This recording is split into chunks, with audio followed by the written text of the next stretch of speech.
Dimanche,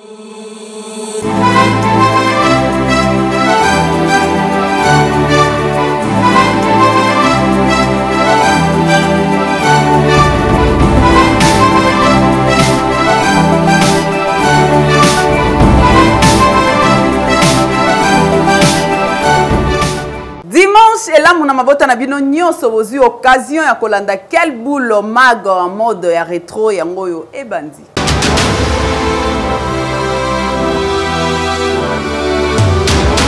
Tofungo la rétro et dimanche ya lelo na ba élément auto la kisaki bino lundi ndenge nini marche ya opposant Kabunda et les cas qui malgré gouverneur ya ville aboya ki yango to la kisaki bino lisusu message ya cardinal Ambongo to la kisaki bino ndenge nini nzela ya Kinshasa Kasai eza ya kobeba.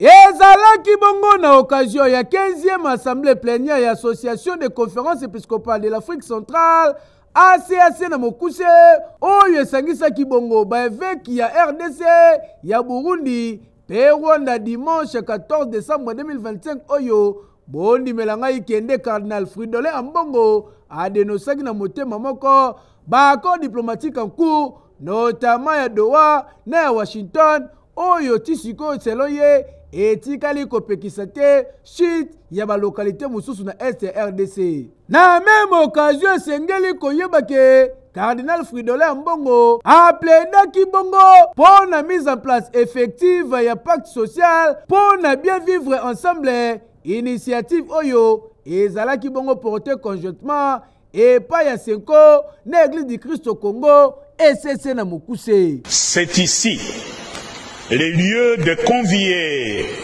tous les protagonistes de la crise en République démocratique du Congo, toutes les forces vives de notre pays, ainsi que la communauté internationale, à soutenir cette initiative et à la faire avancer. Si les appels de la Senko et de l'ECC étaient entendus, notamment après la prise de Bunangana, combien de vies humaines ne pouvait-on pas épargner? Mais hélas, que du temps perdu, que des victimes que l'on pouvait éviter. C'est pourquoi nous condamnons avec la dernière énergie, comme nous l'avons déjà fait dans d'autres circonstances, tous ceux et celles qui voient dans la guerre la solution à cette crise. Dossier est-il à suivre? Hey, oui!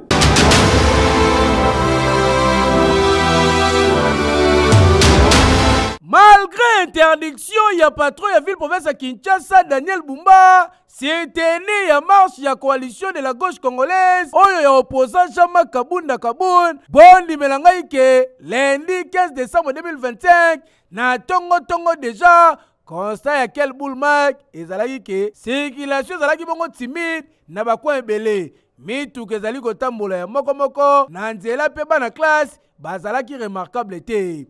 Bota la bino moko neti na changu zela polele ya nyama okondima kutu teke awa mbuteye zaka makasi na ndenge kosakana te ebongo na lingwa la pe na Gombe circulation ezalaki timide na ndenge kosakana te vedi bato ebele bandenge kobanga kobima mutu na mutu azalaki na système ya kengidila vedi azolandela ata na attention soki désordre ebima to te. Malgré cela tomonaki pe baza de l'ordre na chaque coin bazalaki wana déjà na pointe pour na koboya ba troupement pe kopanza batu. Kasi pour na population bafandaka na commune alimete na quartier Kingabwa esika Jamaka Kabunda fandaka bota la bino moko denge nini bazo de l'ordre bayaki ko encercler ndaku na ye pour na kopekisa ya bima lokola ba militant bango pe bazaka la moitié titesse na bango bameki ko tcha mo désordre mais bapanzaki bango kaka bameki ko tcha mo désordre mais bapanzi bango kaka jusqu'à ce que Jama Kabunda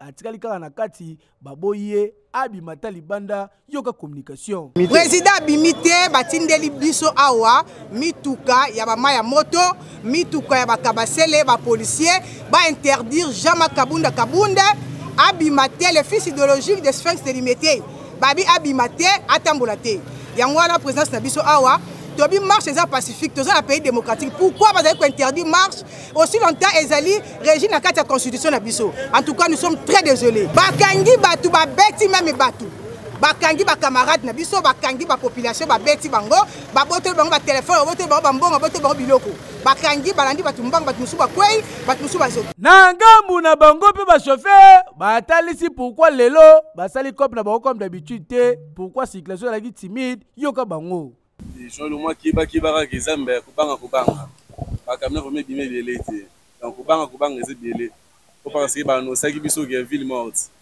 bato beba bimite ya moko relax donc moi été mais là au moins na nyongi bato bazatia tunango mokati ya danger mbau na bisao to mbau ya jeté tunango lelo awe sali boye dossier etikali à suivre heke yo oui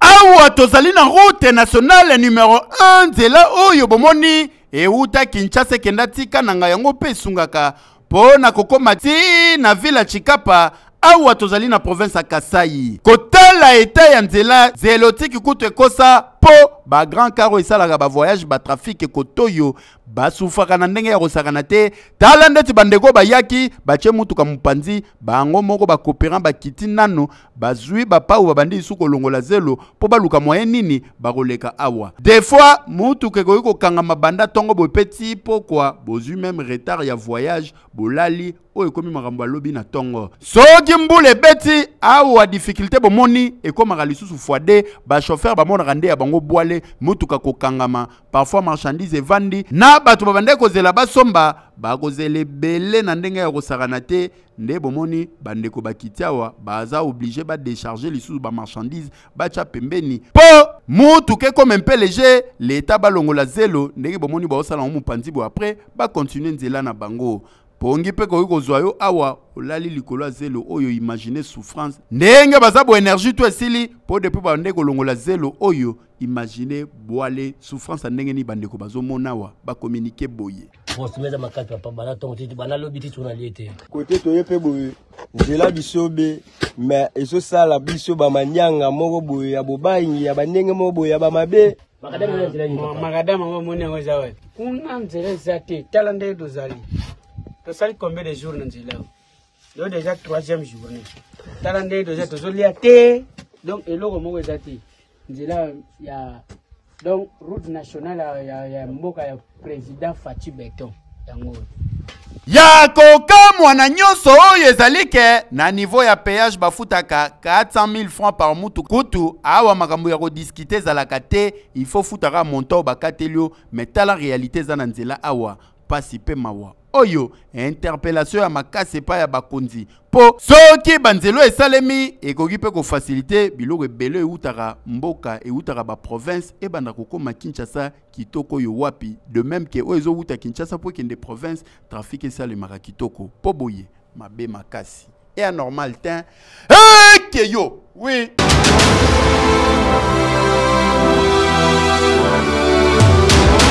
Baelema ya mardi ezalaki bongo condamnation ya Roger Lumbala ancien rebelle tolakisaki bino lisusu ndenge nini mwana dindaki na libulu kuna na komina Kimbanteke tolakisaki bino lisusu na Kwilu ndenge nini famille mobimba bazika ki cause nango eyebani te.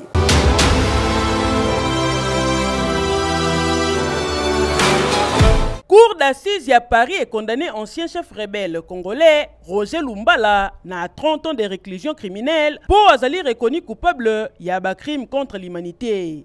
Verdict final ezalaki bongo rendu public lundi 15 décembre 2025 na Paris et sika procès o esalamaki contre bafé o esalama entre 2002 et 2003 alors que Roger Lumbala a bandaki bongo kokamba groupe armé na partie est de la République démocratique du Congo. Pour na ba ONG et droits humains, verdict oyo ezali historique pour ezali mbala liboso juridiction étrangère jugée pe condamné ancien chef rebelle. Kasi pour na ba victime procès oyo ezali manière ya ko décourager batu oyo bazana ba intention ya ko commettre ba dégâts na sol congolais. Na sortie à audience yoka communication et maître Henri Touliez oyo azali avocat ya partie civile na ya ba victime. Le but était de faire rentrer la réalité de la République démocratique du Congo dans cette salle d'audience, ce qui était assez rare. Elles l'ont fait avec beaucoup de dignité, avec un haut sens moral. Elles ont regardé les juges dans les yeux pour leur expliquer ce qui s'était passé et je les ai sentis plutôt soulagés après avoir fait tout ce chemin pour venir ici. Et il y en a même une qui nous a dit, ça y est, on est enfin pris pour des êtres humains. Oh, ezali signal fort pour na seigneur de guerre nyoso yebarake justice elembalaka na likambute. Roger Lumbala ndimaki teke ba crime masala na partie est ya RDC et kokanga maena kilakalaka 23 ans après. Tika to rappeler que Roger Lumbala aza bongo condamné na âge à 67 ans. Donc reste à vie na mobimba et kolekela na prison. Eki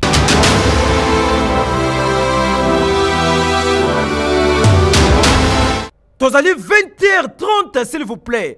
Yo zali ko remarquer que bato bazali ko timola mabulu yo kasoko bazo luka wolo misusu bazo luka ba cuivre misusu bazo luka ba diamant okokolo lolo tunanga nini sango ya pasi sango ya mawa bébé ya 2 ans alimwe akyo se retrouver na kati ya libulu ya wese eloko nini salami landa lisolo. Papa, binomo boyebi système ya Kishasa, soko lukite, mwana goliate, moi c'est pas goliate. Surtout quand tu comme na période de décembre, papa le bi mikolo fona 4 kapongi 4 heures po na bambouteillage oyo, na bambula oyo, fona za déjà na terrain. Papa bimakate abimi. Mama pa kanginda kokwala kenza, bazu mwana bébé, basundolo libanda, mwana ya 2 ans s'il vous plaît. Bango nyoso, bakeko luka. Bazu mwana bébé, batiki libanda. En wotoza na commune ya Kimbanseke na quartier Sanga. Bébé pa bandu ko tambola nguluma akenda simba koto mabe alia popcorn mabe alia lipa mama shikito mabe akendo tambola muta ko kipe bébé azate bébé keiti na kata libula wese wa akuboli nyoso zalaki wana batafara nyoso bébé alie agangi mutako yoka zalite sali pasi pe mawa papa yaka te aye abano luka mama na bana zap mama bana zate wepi bébé zate bébé komo na rit papa bandu ko tuna bomoni rit te o rit zalaka awa oh akewa luka rit bébé bazo monate batuka ya souplesse ne bazalaka bozo na torche na butu na ba ke torche boy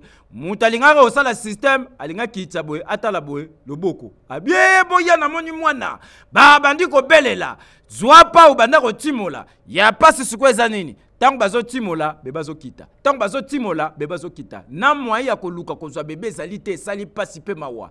Tracteur moko no sala musala kuna ngambo ba yela ngoye ko timoli ti bébé abimi esi akata ki molimo. Ba mama ya quartier lokola boyebi, ba kino balinga kolela mingi tant ka ba moni bébé rita kei. Ba tunyoso ba bandi kolela e sali pasi pe mawa.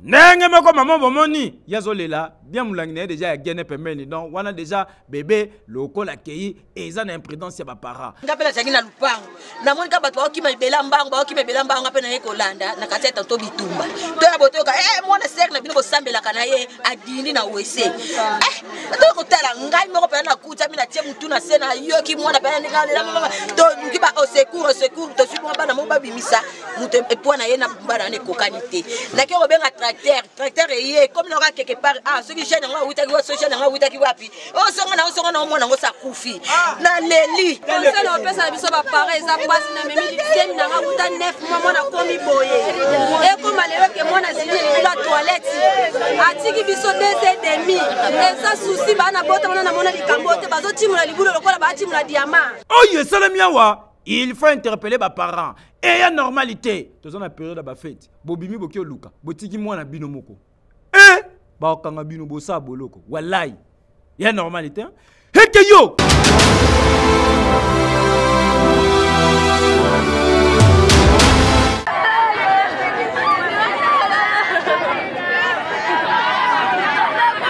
kolela oyo bozali komona ezali bongo sango ya pasi ekomeli population bafandaka na territoire ya Gungu tozali na province ya Kwilu botala bino moko ndenge nini ndaku epeli moto papa mama na mwana bakufi sur place biloko nyonso ya ndako eziki. Selon information toujours sur place, mama azalaki kutuna zemi. Kasi bino moko boyebi ke na tanga likambu ba version bimarebele.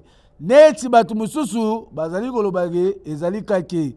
Batu mususu pe balobi ke ezali bongo incendie kasi ifo ezalaka mutu ya kotumba bango na ndenge libanda po bazika bango nyonso.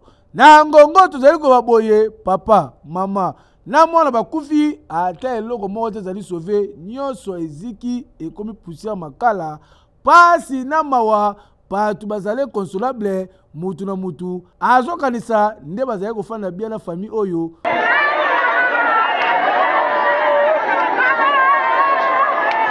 En tout cas, esali pasi na ndenge ya kosakala te komona ke famille mobimba bakende kaka boye papa, mama na mwana. Ah!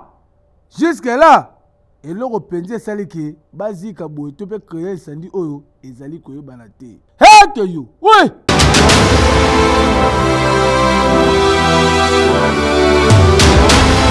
Dossier ya mercredi ezalaki bongo arrestation ya SPA ya PPRD Shadari peto lakisaki bino lisusu ndenge nini président Martin Fayulu oyo ya opposition yepe a réagisaki pona arrestation oyo.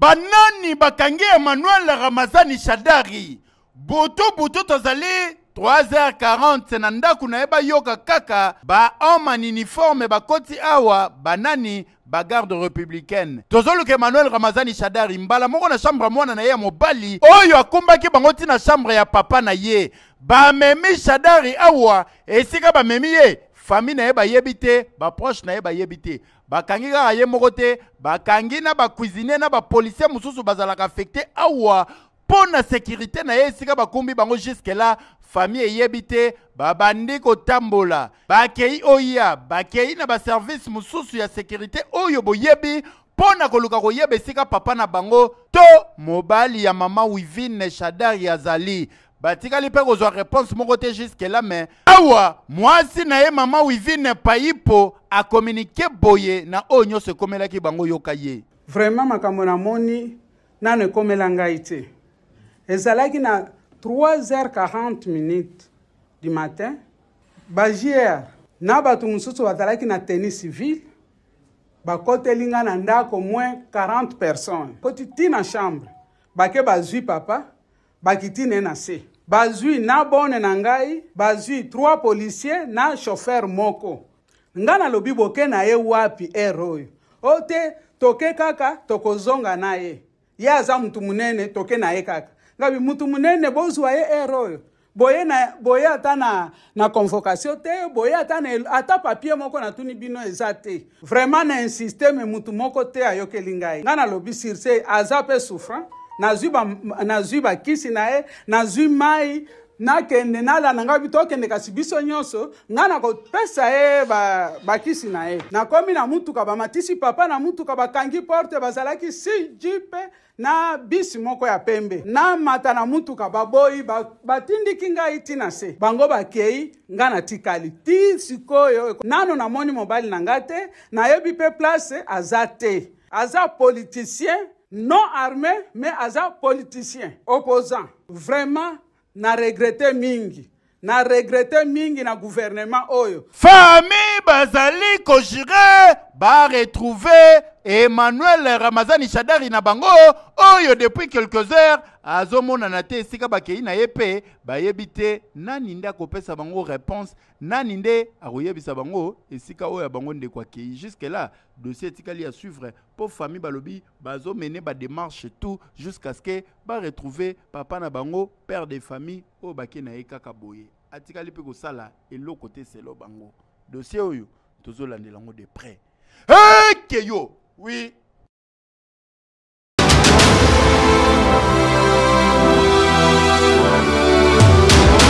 Lisolo ya arrestation ya honorable Emmanuel Ramazani Shadari oyo azali bongo personnalité politique pe moko ya bamembre ya famille politique ya sénateur à vie Joseph Kabila Kabange ezali kokoba se kokoba kobota ba réaction na ndenge kosakana te. Opposant Martin Fayulu Madidi président ya coalition Lamuka a réagir à travers compte X na ye oyo bazalaka kobenga kala Twitter esika atalisi ke azali ko condamné avec plus grande fermeté traitement inhumain et humiliant infligé na honorable Emmanuel Ramazan Chadari. Pe atalisi lisusu ke article 16, 17, P18 ya constitution ezali bongo violé na ndenge ya kosakana te.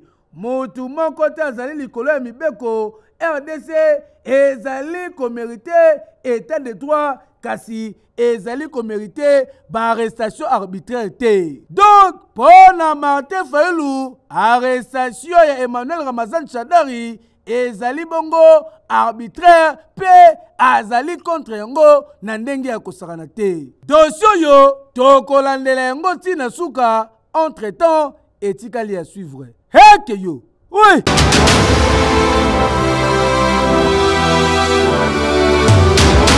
Message ya porte-parole provincial ya Sud Kivu pour la situation où ezoleka kuna na Uvira peto lakisaki bino lisusu ndenge nini ministre ya communication pe porte-parole ya gouvernement yepe asalaki message wana ezali ba dossier bongo ya jeudi.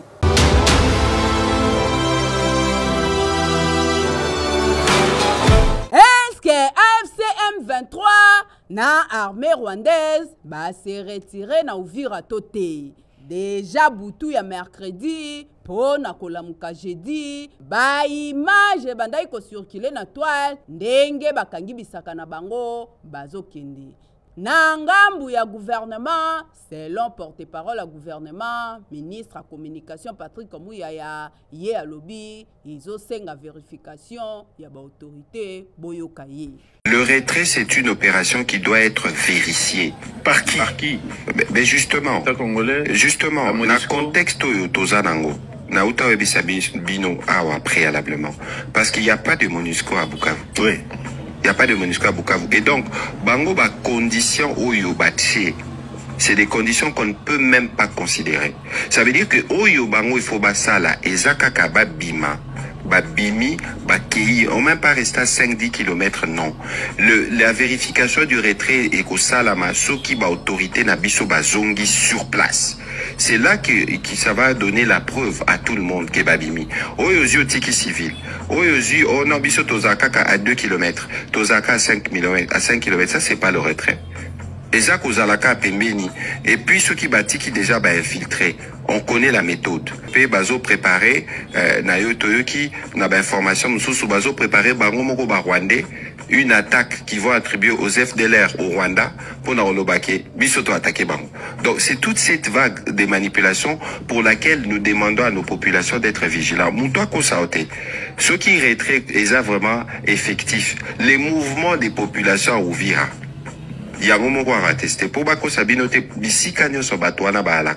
La population vit dans la peur. Dossier Oyo et Tikali à suivre. Et qui?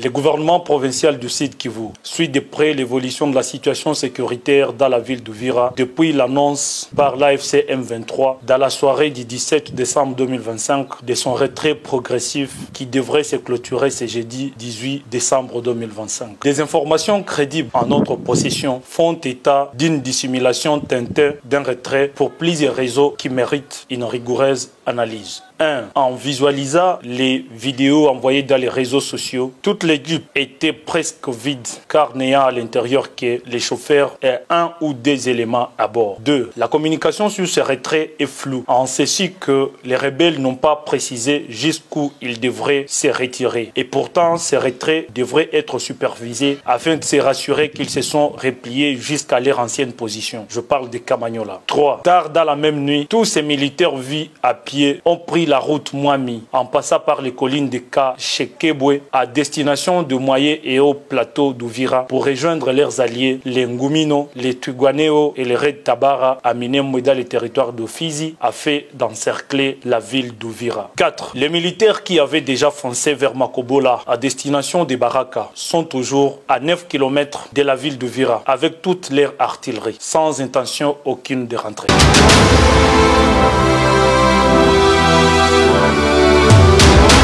Maître Blaise Kalala Oazali Moko Yaba avocat et ancien ministre de Justice Constant Moutamba a expliqué le dossier Oyo. Tolakisa Kibino Lisusu, Jafar Ali Menizeri en aluminium aux Amobimba.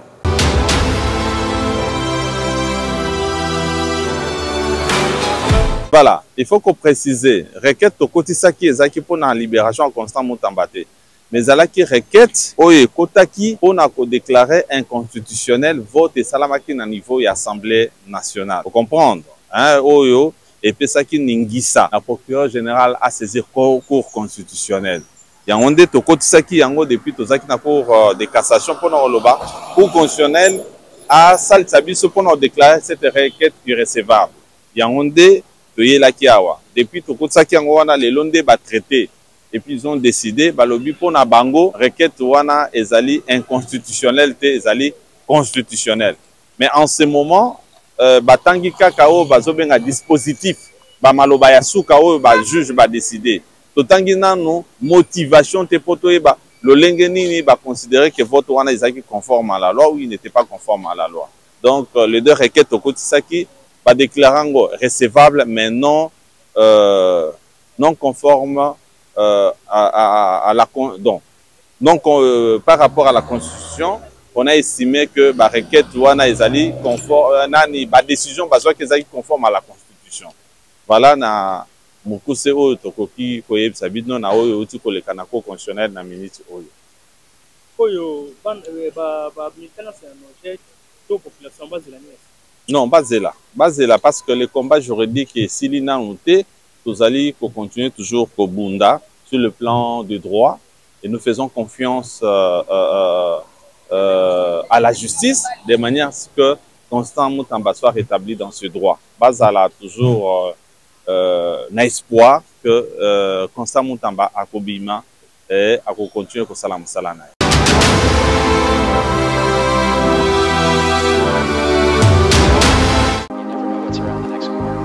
Bana Kinshasa et bongo bana ya poto lelo ya kosamba te bondi melanga États-Unis d'Amérique kitia wana Kinshasa wana Jafar Ali, c'est-à-dire Jafar en aluminium bazali bongo spécialisé na menuiserie en aluminium jo pe motozali na posa ya ndako na yeza na kitoko yo wapi lokolo lulaka bandako ya ba américain to pe ba nigérien jo pozali patron ya ba entreprise ozali na posa ba bureau na elata ba lele ya sika ezala bien équipé yaka na Jafar Ali ya kosamba te fabrication ya ba porte et bongo ba fenêtre et bongo ba garde-fou na ba bain vitré ya kosamba te ndenge bomona ka ba meuble cuisine, c'est-à-dire ba cuisine moderne lokola États-Unis d'Amérique awa na Jafar Ali bazali ko beta yango dada ya kosamba te po na mbongo ya mukie bato baluli ndako na yo nyonso bazali kosalela yango mur rideau na cloisonnement bureau nyonso awa na Jafar Ali mosala ezokende kitoko yo wapi bana Congo bana poto États-Unis ekiti na kati ya Kinshasa. Lelo nae ko présenter bino Jafar Ali. Tozo fabriquer biloko nyonso en aluminium pona banda kuna bino na ba bureau tel que ba porte, ba fenêtre, ba garde-fou, ba mur rideau, ba meuble à cuisine, na cloisonnement ya ba bureau. Pona ko pe sa valeur pe beauté ya banda kuna bino bosalela aluminium ya qualité.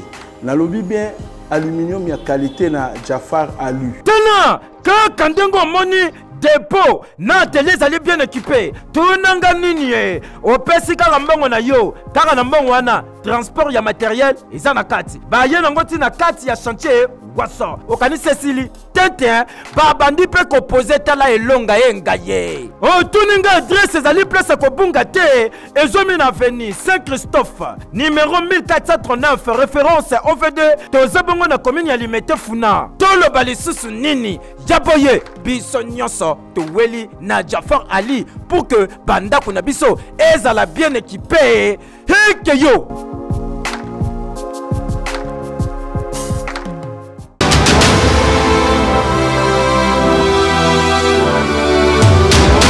Samedi tolakisaki bino ndenge nini bakoteli batu kuna na quartier 13 na Njili tolakisaki bino lisusu eta ya ba toilette na limete salon.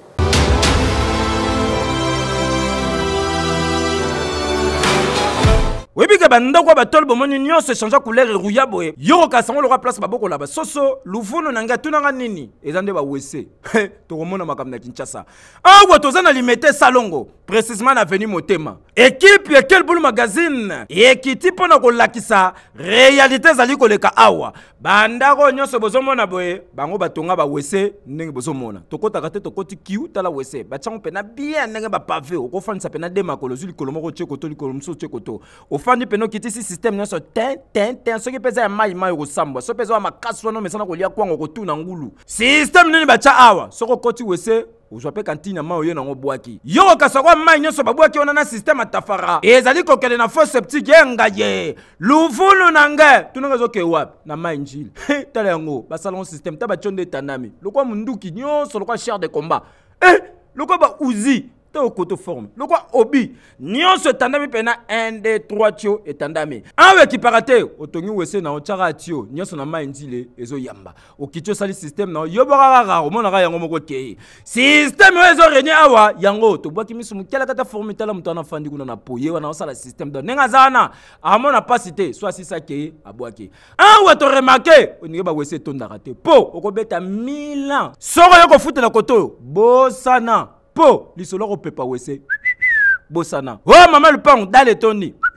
oh papa kuna to pepa wese te donc koto bato basala système soko landeli bien niveau ya chudi ya kubole bima koto tifoide ko zanga te malade ndenge nyose ko zanga te yango to sengi na bakonzi balandela mpanzi koto nini botongi penanda ko bien bozi wese pe bokanya ontande pe si forme na batolo ruya dans le Rwanda kama bata okoti pe no kangi wana bon sko sombula likolo botiki pe polele da osa système kuno pola na moyi makasi surtout so zamu talibando fandia wana foya o na chapeau ufandi bien chapeau ya aba kobo wana ba chinois balataka poso tiki bongo te.